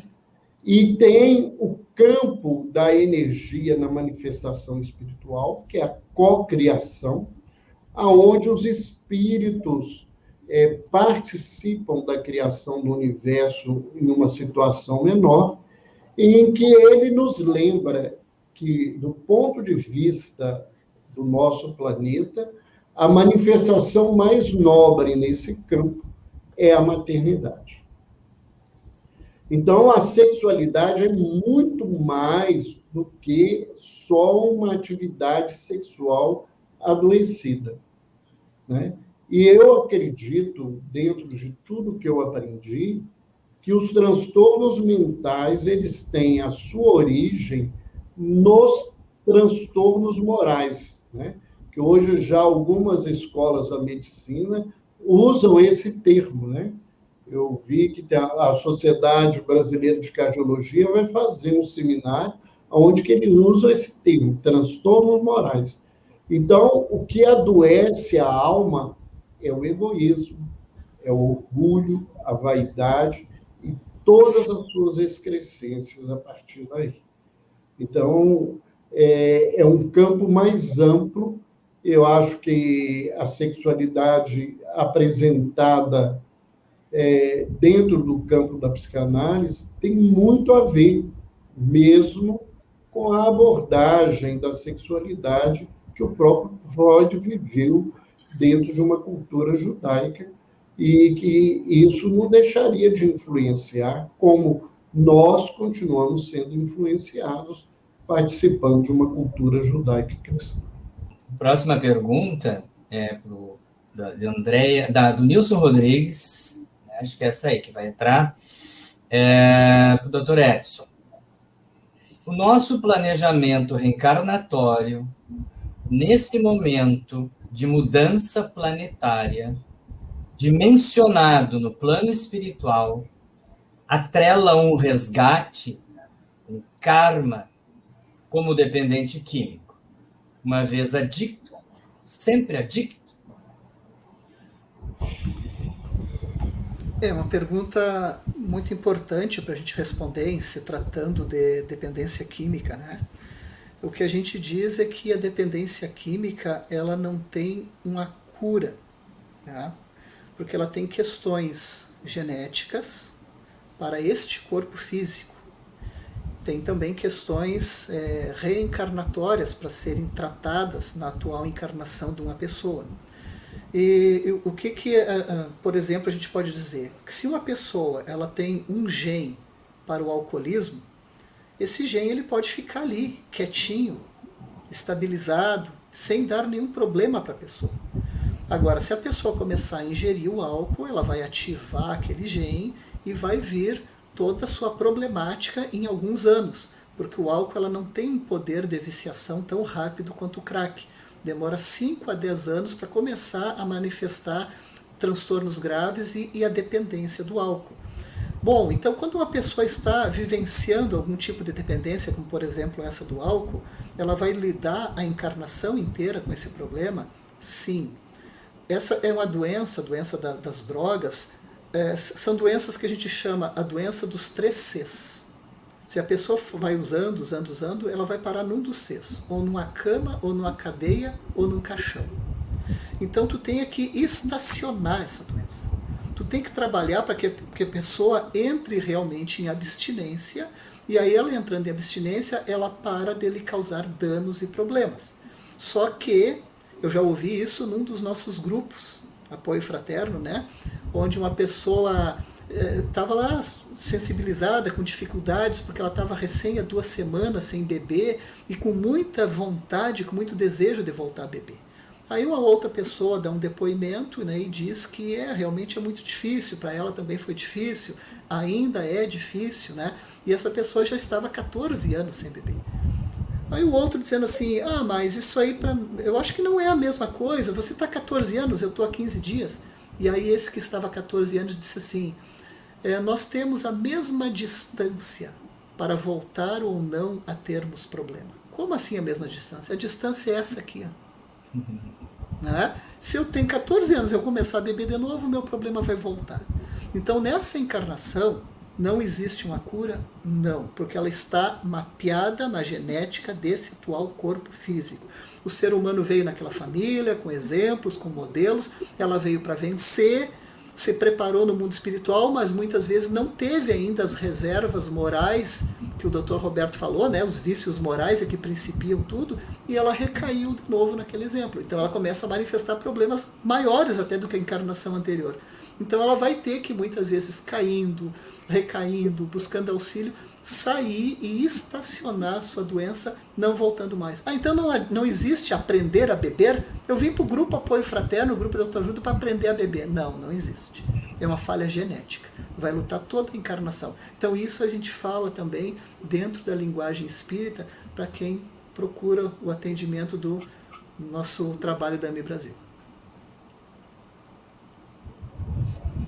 Temos mais uma outra pergunta aqui. Se é uma patologia, por que se considera o desencarne de viciados sempre como suicídio? Ele já não traz essa tendência em seu perispírito? Sim, só que nós somos herdeiros de nós mesmos. Então ele não fez algo que ele ganhou isso porque Deus foi malvado com ele, então coitadinho, ele tem um problema. Não, a cada encarnação a gente dá uma sequência àquilo que a gente vem fazendo, ao desenvolvimento das nossas qualidades, das nossas virtudes, e também a gente vem lidando com determinados problemas e vícios que a gente foi mapeando no nosso perispírito, que vai dar a genética, o mapeamento para o próximo corpo físico. Então, por que diz que o viciado, é sempre um suicida? Uma coisa muito simples, gente. Uma pessoa que está fumando tem todas as informações possíveis para entender que o tabaco vai abreviar sua vida, que vai lhe adoecer, que vai tirar sua saúde, que o álcool prejudica, que as drogas vão destruindo a pessoa de várias maneiras, o risco da esquizofrenia. E mesmo assim, com todos os avisos, a pessoa vai em direção a um despenhadeiro, em direção a um adoecimento físico, um adoecimento mental. Então, por isso que ele é considerado um suicida. E ainda digo para vocês, um suicídio pior do que o suicídio direto. Aquele suicídio que a pessoa se mata, se enforca, se dá um tiro, porque ali muitas vezes é um ato de loucura, como está escrito em Kardec. É pior por quê? Porque quem fuma, quem bebe, quem usa álcool, quantos e quantos avisos teve? Quantos e quantos conselhos teve? Quantas pessoas já tentaram ajudar? Quantos médicos, quantos grupos de autoajuda? E igual a pessoa foi e morreu por alguma patologia. Foi a mesma coisa que André Luiz passou, que André Luiz viveu. André Luiz chegou no mundo espiritual visto como um suicida. Não, mas eu tive um câncer. Sim, teve um câncer, mas quem é que provocou o câncer em você? Foi você mesmo com os teus desvios alimentares, excesso de álcool, desvios na área da sexualidade. Então foram os teus vícios inúmeros que te adoeceram. Então é um suicídio. Dr. Roberto Lúcio, o senhor acha que o tema sexualidade atualmente abordado satisfatoriamente nas casas espíritas poderia ser iniciado na evangelização? Eu acho que é uma pergunta importante, mas eu não sei se eu tenho a resposta, não, e é muito atrevimento meu falar como que a casa espírita deve abordar essa coisa, né? Eu acho que a gente precisa pensar que a abordagem sobre sexualidade, ela faz parte do processo educativo. E quem tem que educar as pessoas são os seus pais. A gente precisa ter claramente essa ideia. É claro que a casa espírita, a escola, o trabalho profissional na área de saúde pode oferecer elementos de ajuda. Mas educação, né, é uma responsabilidade de pais. Infelizmente, isso está comprometido na nossa sociedade. E a gente, às vezes, vê no campo da sexualidade, né, que as crianças ou os jovens, porque tem crianças que elas começam a ser estimuladas na sexualidade muito novas, elas são frutos, às vezes, de casais muito erotizados. Que as posturas de violência, de agressão, de preconceitos, elas são frutos do próprio preconceito do ambiente familiar. Para que a evangelização pudesse trabalhar adequadamente com as crianças, né, isso precisa de um preparo dos pais para que isso aconteça com propriedade, porque se a gente informa uma coisa dentro de uma casa espírita e a casa daquela criança funciona de uma forma diferente, nós vamos começar a criar problemas muito maiores na cabeça dessa criança. É assim que eu vejo. Então, nós precisamos pensar nisto. Depois, Ana Lúcia, eu vou contar um fato aqui, que será que é para responder, será que a gente está preparado para isso? Eu, há muitos anos, estudo o tema. Não sou nenhum mestre nem professor, não. Eu sou o contrário. Eu estou em tratamento nesse lugar. Tenho certeza, não estou fazendo uma fala hipócrita. É a minha certeza. E eu fui fazer vários seminários, vários pinga-fogos em encontros de carnaval de jovens, num ano que virou um livro meu sobre conversando sobre sexualidade. E o primeiro pinga-fogo que eu fui fazer foi numa cidade pequena. Não vou citar o nome da cidade. Eu falei assim, lá vai ser muito fácil, porque o pessoal mais simples, as perguntas vão serem muito fáceis. E eu tinha combinado que eu ficaria uma manhã conversando com os jovens, respondendo as perguntas. Aí, Edson, G. Carlos, a primeira pergunta, uma menina de 11 anos, ela virou assim, ô tio, o que o Espiritismo acha de sexo anal? A hora que a pergunta bateu na cabeça, eu falei assim, se essa é a primeira, eu tenho mais 3 horas de trabalho, será que dá para ir embora na primeira e não continuar? Por quê? Né? Será que nós temos a capacidade, um evangelizador, de lidar sem um conhecimento, sem um estudo, sem uma orientação bem adequada, de responder essa pergunta? E lembrar, foi uma menina de 11 anos que me fez essa pergunta. Então, nós temos, que é aquilo que Emmanuel fala, como é que vai falar que você vai dar aula de sexualidade, pois você não tem professor na escola? Como é que nós vamos fazer isso? Se a gente não se prepara, se a gente não se modifica, nós vamos colocar os nossos preconceitos, as nossas ideias. Seria importante? Seria, mas o mais importante é que os pais se preparem nesse campo e eduquem os seus filhos. Então, vamos lá, mais uma pergunta para o Roberto. Roberto, e a pedofilia na visão espírita? O que falar sobre isso? Olha, não só a pedofilia, mas nós vemos o DCM-5, né, o CID-10, que daqui a pouco nós vamos ter o Código Internacional de Doenças na versão 11, com várias, né, que a gente chamava de parafilias, que são escolhas no campo da sexualidade que saem do campo de uma normalidade por caminhar por um sentido de aberração. E entre essas, e isso incomoda muito, nós temos a pedofilia, né?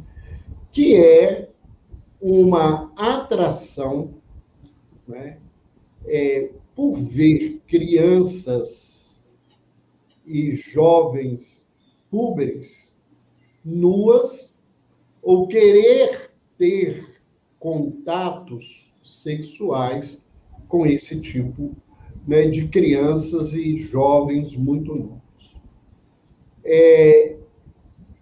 Isso é um adoecimento da alma, é uma viciação no campo da sexualidade, aonde a criatura, por não ter uma capacidade interior de uma manifestação sexual que fosse fora desse propósito, ela transfere essa situação. Muitos pedófilos, né, eles foram abusados na infância. Então, é como se eles repetissem uma ação com a qual eles viveram. Mas nós não podemos nos esquecer que a história da humanidade no campo da sexualidade, ela permeia muito essas condutas que alguém traz dentro da sua alma e que ela não conseguiu se livrar desse contexto.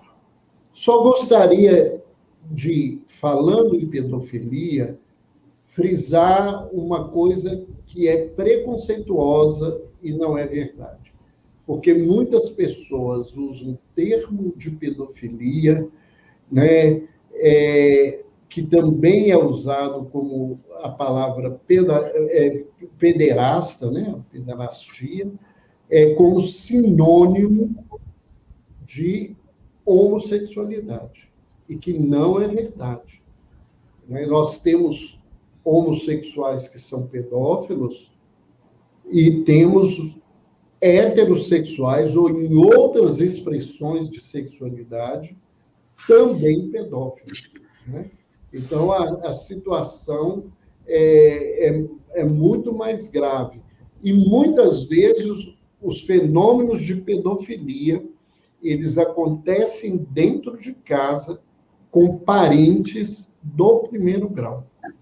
Sejam pais, os avós, os irmãos, os tios diretos nessa situação, e até nós temos mulheres que são pedófilas, porque tem hora que fala em pedofilia, até fala em termos como fosse masculino, né?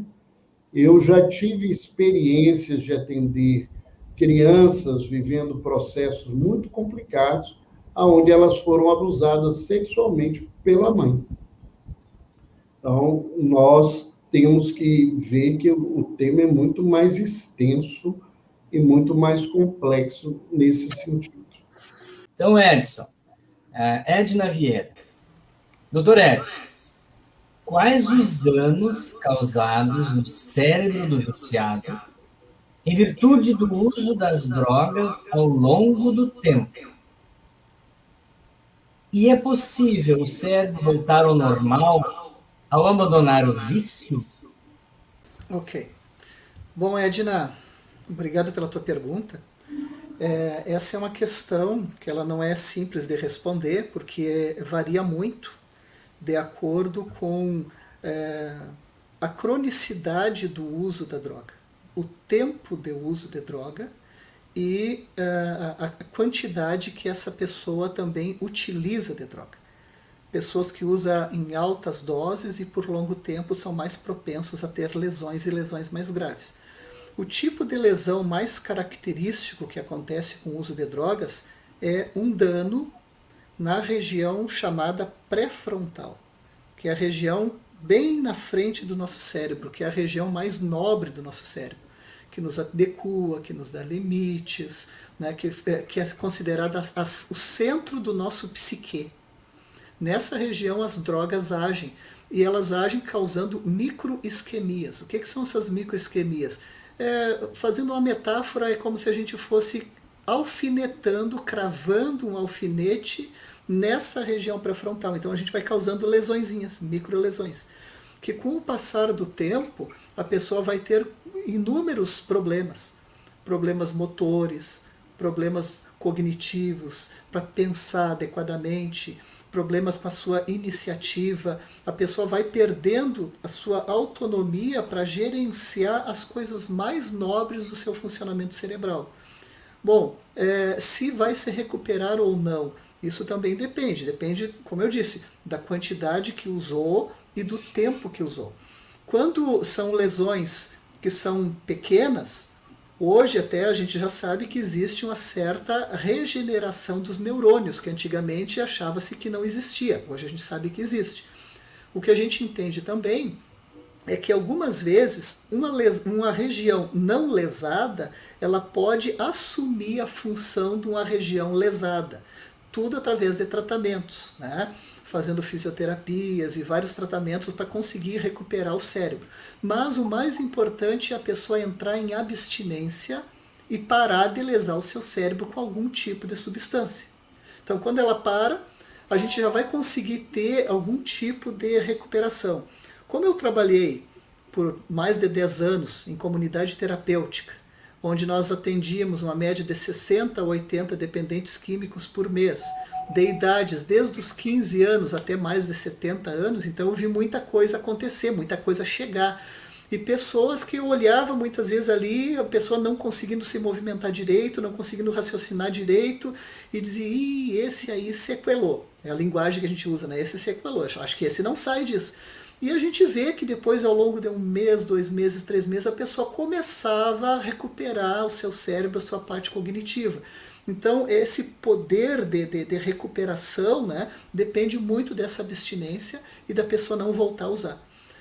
Como já vi pessoas que não recuperaram, que dentro da linguagem os dependentes químicos dizem, esse sequelou, esse não tem jeito, né? Então é muito variado. Já vi pessoas que tinham se recuperado totalmente e que numa recaída, depois de anos, recaiu, fez uma lesão tão grave que não conseguia nem caminhar direito, que entrou no meu consultório usando a mãe como andador e ficou uma pessoa só sentada numa cadeira, no máximo consegue passar os canais da televisão, porque teve uma recaída e aí lesou completamente seu cérebro e não recuperou mais. Então é bem variável isso aí. Tem chance de recuperação? Tem. Mas alguns casos viram aqueles andarilhos de rua que a gente vê, né? Que a pessoa já não atira mais de nada, não conhece mais nada, que é uma doença que a gente chama de Wernicke-Korsakoff, onde ele perde totalmente a sua mente de uma forma definitiva. Aqui do Ricardo Santos, né, dando parabéns pela sua contribuição, pelo trabalho nessa área da dependência química, e aqui a pergunta é, os pais e a família são sempre os culpados pela dependência química dos filhos? Grande abraço ao Ricardo, né, nosso companheiro de AME, e também trabalhador voluntário do nosso grupo Apoio Fraterno. Né? A gente tem uma alegria muito grande de ver que a Lagoas ali está conosco, né, com o seu grupo lá em funcionamento, trabalhando. Bom, os pais são sempre os culpados, né? Como isso é pesado, né, gente? E a gente costuma nunca usar no grupo Apoio Fraterno, de uma forma bem acolhedora, a palavra culpado. Né? A culpa paralisa, a culpa dificulta qualquer tipo de ação. Então a gente sempre troca essa palavra culpa por responsabilidade. Qual é a minha responsabilidade nesse processo? O que eu tenho que aprender? Né? Nós vivemos num mundo imperfeito, cercado de pessoas imperfeitas, inclusive nós. É claro que nós vamos ter erros. Né? Nós não podemos esperar perfeição em nada. Então vai ter responsabilidade, alguns equívocos, sim. Só que a gente trabalha dentro do grupo Apoio Fraterno na busca que as pessoas consigam ver os seus comportamentos ao longo da infância dos filhos, como é que se posicionavam, se faltava o limite, se sabia dizer um não ou não. A gente diz assim, nós não estamos aqui para caçar bruxa. Né? Nós não estamos numa caça às bruxas. Nós estamos para ajudar uma pessoa a fazer como Paulo fez no caminho de Damasco. Que Paulo se deu conta que ele perseguia os cristãos, ele achava que Cristo não existia, não era verdadeiro. E quando Cristo apareceu para ele, e que lhe cegou de tanta luz, fez ele cair do cavalo, o que ele fez? Ficou se culpando? Não, seria infrutífero. Ele simplesmente perguntou, Senhor, o que queres que eu faça? E saiu a corrigir os seus equívocos como? Através do amor. Através de fazer uma nova caminhada. Então, para os pais que vêm ao Apoio Fraterno, o que a gente trabalha é isso. Não, gente, não se culpem. Tá? Vamos olhar o que vocês não sabiam fazer, não entendiam, para nós fazermos cada vez melhor novas posturas, novas condutas, para nós ajudarmos a tirar a dependência química de dentro do lar. Tá? Não culpa. Responsabilidade, trabalho com carinho, com amor, com perseverança e com muita técnica. Né? Que eu vi que teve uma pergunta, não sei se o caso vai me passar, mas eu vou enganchar essa rapidinho, que fala, existe capacitação para os grupos Apoio Fraterno, estou falando num livro, existe capacitações, as capacitações são feitas pelo Departamento de Saúde Mental da AME Brasil, a gente costuma fazer no mínimo 2 capacitações por ano, nós fizemos uma, provavelmente vamos ter uma nova capacitação mais no segundo semestre, com todo o apoio da AME Brasil, então a gente vê os desejos, né, de casas espíritas, de trabalhadores espíritas que vão entrando em contato com as nossas AMEs e vão encaminhando até nós da AME Santo Ângelo e a gente vai divulgando as novas datas de capacitações e a gente vai divulgando nos meios de comunicação da nossa AME Brasil, a Giovana está sempre nos ajudando nisso e vamos divulgando para as pessoas poderem se capacitar e formarem grupos de apoio fraterno nas suas casas espíritas, nas suas AMEs, enfim. Giovanni encontra. Então, Roberto, a espiritualidade, não sei exatamente se ela quis falar também sobre a obra de André Luiz, as obras, ou algo mais, nos traz informações sobre a atual variedade de manifestações da sexualidade na atual sociedade, na nossa sociedade atual. Qual ensinamento podemos extrair? Olha, Ana Lúcia, esse número, inúmeras manifestações de identidade de gênero que a gente vê, né, que se apresenta no momento, isso não é colocado pela obra, né, dos espíritos, né? O que a gente vê nesse sentido do que a gente está convivendo hoje é aquilo que eu falei, que Emmanuel nos afirma que o número de homossexuais na Terra aumentaria para que os heterossexuais aprendessem a respeitá-los. Infelizmente, não é isso que está acontecendo, né? Porque a gente não vê isso na sociedade, a gente vê manifestações de violência. As igrejas não acolhem bem, na grande maioria delas, os homossexuais, os transexuais, né? O espiritismo, embora enquanto doutrina tenha uma abordagem, mas o movimento, enquanto unidade de centro espírita e nessas coisas, há muitos centros espíritas que o preconceito é muito grande, que impede, inclusive, que essas pessoas participem de tarefas doutrinárias. Então, nós não aprendemos isso ainda. O que a gente precisa extrair daí não é o que está certo ou errado nesse momento, que é o que a gente procura muito. Eu falo que a gente tem mania de advogado, né? Certo ou errado. O troço é para julgar, botar no inferno ou no céu, né? Coisa de padre, de muitas encarnações aí na vida. O que a gente precisa é respeitar as pessoas. E a nossa função é de cuidar da dor. De onde a dor vem, não é problema nosso. Se a dor que eu recebo é de uma mãe estimosa, carinhosa, cuidadosa, se é de um jovem traficante desequilibrado, de um criminoso, seja de quem for, ela é a dor. E a minha função é acolher essa dor.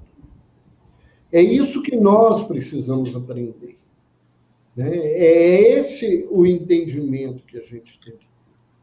Nós temos que ampliar a nossa abordagem, né?